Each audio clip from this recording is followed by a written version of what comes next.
guys, this is Barrett Sultano. I am bringing you, with our model Nicole, the Chignon bouquet breakdown is what we're going to call it today. We're going to use some techniques of the traditional chignon of a lot of folding, a little bit of twisting, and we're going to go through that as we do the entire up style right now. So you can see right now I'm just taking a 1.5 inch curling iron, and we're going through the front part of Nicole's hair. And I like to start in the front when I'm doing a set, especially on someone who has a little bit of a thinner, straighter formation for their hair. Just because you let that set, you let the curl sit in there a little bit longer to let the curl formation happen. And as we go through, you're going to see that I'm using two different irons. I'm using a 1.5 and a 1 inch curling iron. I like to do two different kinds of curling irons with a straighter formation of hair, only because it gives a little bit more texture. One curls a little bit wavier, one curls a little bit more curled. But as I said, we're letting these curls right now sit and cool down, so that when we go to do the up style, those are the first ones that we take down, but they've also had the longest to set in the curl. Same thing, horizontal sectionings. I like to take a 1 to 1.5 inch sectioning. You don't want to go too big with your sections.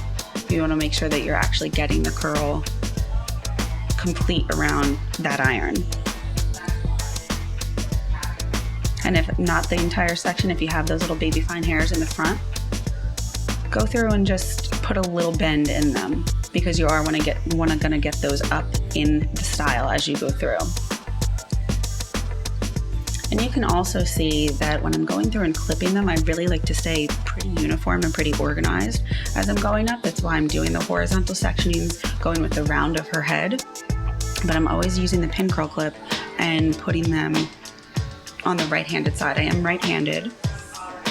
So if you're left-handed, you can really put them on either side. I would just recommend always keeping them on the same side, because then when you go to take them out of the set, when you go to do the style itself, it doesn't disturb the curl too much. It doesn't rip apart the curl as you're taking it down. And also, while you're doing a set, this is something I probably wouldn't do maybe on every client that comes into the salon looking for a formal style, prom style, bridal style.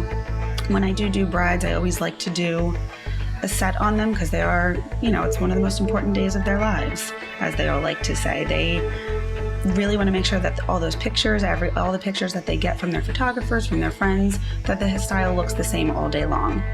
So if someone were coming in just for a night out on the town, you wouldn't necessarily have to do a complete set on them if their hair holds a curl pretty well.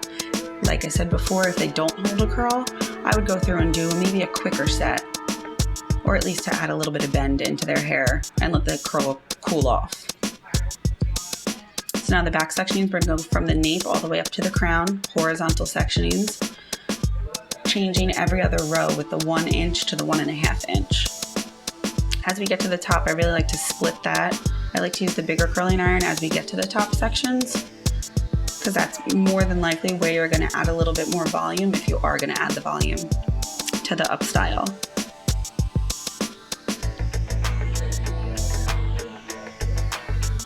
And then setting those up, letting them cool down, excuse me.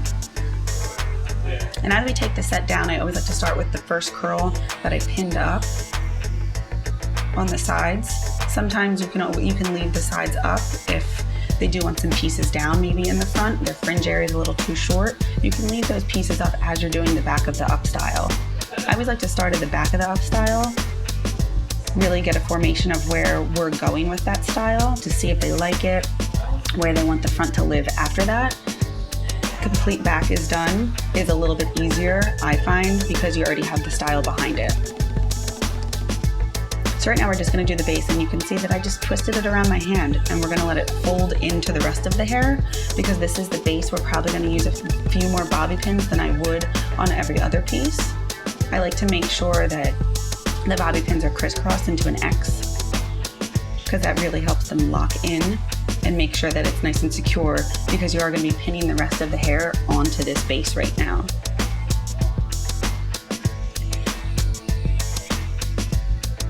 The chopstick's really one of the things that I use a lot when it comes in up styling, and you're going to see me using it to fold the hair into other pieces of the hair. You're going to see me using it to section the hair away, and you're also going to see me using it just to fold in the edges of the hair as well. One reason why I really chose to call this a chignon bouquet breakdown, a chignon traditionally is a lot of folding, making sure the hair is layered on top of each other. So this is more of a untraditional style of chignon. There's a ton of different ways that you can do a very traditional chignon. This is just taking the technique from the tradition and kind of updating it a little bit, using a little bit more folding, a little bit more sectioning in it. Taking something really classic and putting your own twist on it is a great way to come up with a new formal style for someone who comes in saying, you know what, I think I just want a chignon, I think I want a French twist, something like that. Take those techniques. Just like if you're watching this video, you're gonna take the techniques. You don't necessarily have to take the entire style. Just take the techniques that I'm showing you with the twisting, with the folding, and you know, the way that I'm spraying, the way that I'm using my combs, my hands. You don't have to take everything from this. Take one technique and use it in your styling, and it can completely change the way that maybe you would go about something. It can give it a new spin on it, which is what we're doing with the chignon, just taking the technique of the folding and putting a new spin on it.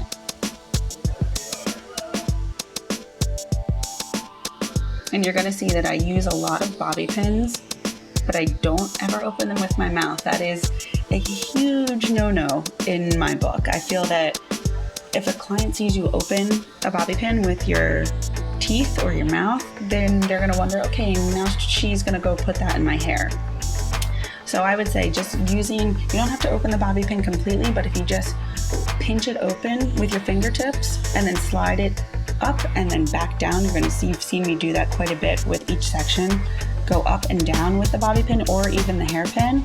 It really slides in nicely and hides the bobby pin, because you never really want to see those bobby pin ends sticking out in a formal style.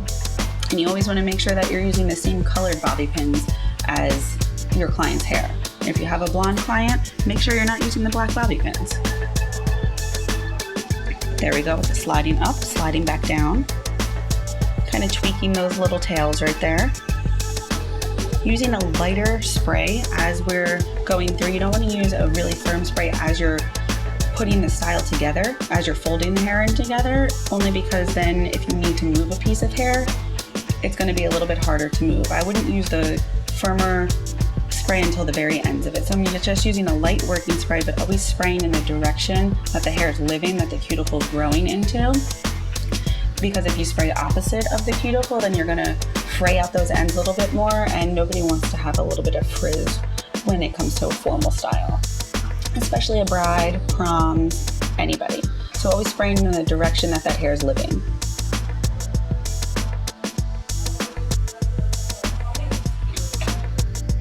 A really important question to always ask your client too, it may seem really simple and that you wouldn't think would bother a lot of people, is do you want your ears covered? Do you want the tops of it, the hair laying on it? Do you want it behind it?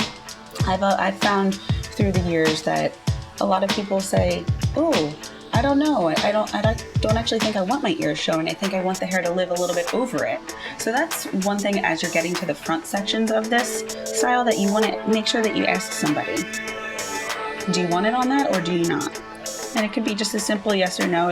It maybe doesn't bother them at all, but it's something that maybe they didn't even think about. And you want to make sure that they're really happy with the entire style and especially the front of it, because that's what they're seeing. That's where you can tweak it a little bit. If you see that they're getting a little uncomfortable, you can kind of tell their body language and seeing, oh, is she smiling? Is she not? See how that client wants to wear the front of their hair. And again, with just folding that hair over, you're going to see that section has a nice little sleekness to it instead of the twists and the folds into it. I really like to make sure that it's nice and cohesive. The front of this style is going to be a little bit more sleek, a little bit more subdued. So I want to make sure that the back of the hair ties into the front of the hair. And you can make a cohesive style even though it's a little bit more to one side. You can still make sure that it's even. You can make sure that the volume's even all the way around, that you have the sleekness on one side that you have on the other side, as well as in the back.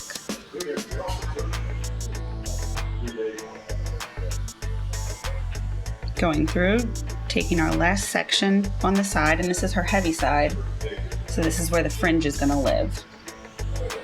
Again, spraying backwards.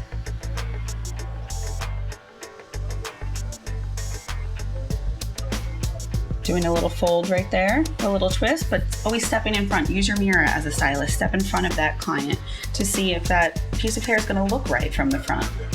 It may look right from the back and where you're placing it, but sometimes if you step in front of them, it has a whole different look.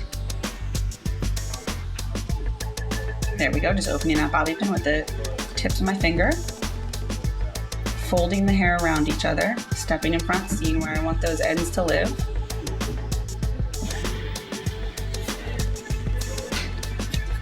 Again, just making sure that you're spraying in the direction that that hair is going, using the tail comb to get those little fine hairs above the ear.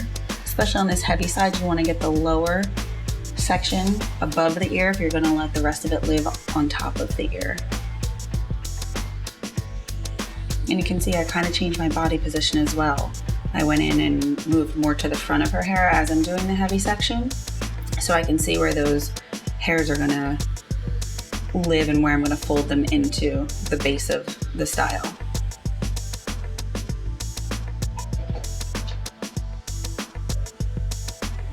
I think using hairpins is really important when it comes to upstyling, especially when you're doing the front of the hair or doing the tops of it, because those are the parts that the client's going to see.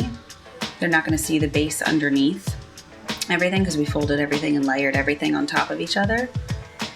So you really want to make sure that those pieces are nice and slick, but using the hairpin to put it in place and then see if you like where it is, stepping in front of it as you've seen me do it quite a few times during the video.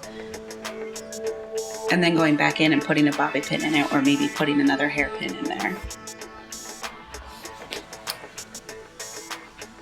We're getting to the fringe section of her hair. Again, spraying in that direction. You're going to see that a lot in this section. Lightly combing this hair. You don't want to disturb the curl too much because then you're going to brush the curl that you put in and worked so hard with the set. You're going to brush it completely out if we go a little harsh with the brushing. Again, just folding that hair nicely into it.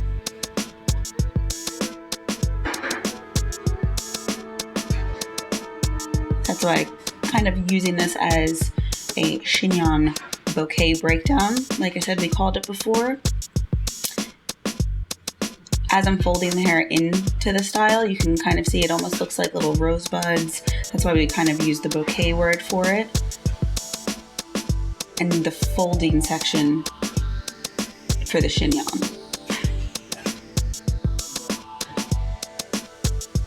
And if you have any little hairs out of place, you can take a step back at it and then see that it might need a bobby pin or a hairpin if it's a larger piece. Using the bobby pin for the larger pieces and the hairpins for those little fine pieces that you can just slide right into the rest of it. Fringe is really important. Just use the tail comb or the end of my brush just to place that in there nice and sleek. And there you have a nice formal style for our model Nicole, the Chignon Bouquet Breakdown.